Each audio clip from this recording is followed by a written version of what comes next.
এই মহিলাটি একটি দোকানে চুরি করতে গিয়ে সেখানে ধরা খায়। এরপরে সেখানে অনেক মানুষ জড়িত হয়। তখন মহিলাটির কোলে একটি মাসুম বাচ্চা থাকার কারণে সেখানে তাকে কেউ কিছু বলে নাই। এরপরে দোকানদার এসে সেই মহিলাটিকে জিজ্ঞাসা করলো, তুমি কেন দোকানে দোকানে চুরি করতেছ?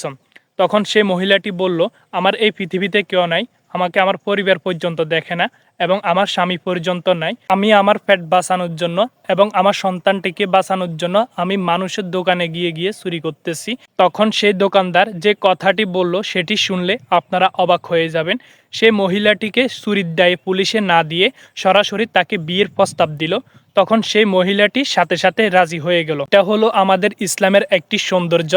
তো দোকানদার ভাইটি যে কাজটি করছে আমার মতন সে একটি ভালো উত্তম কাজ করছে। তো আমাদের ইসলাম ধর্মে 4টি বিয়ের অনুমতি দেওয়া আছে।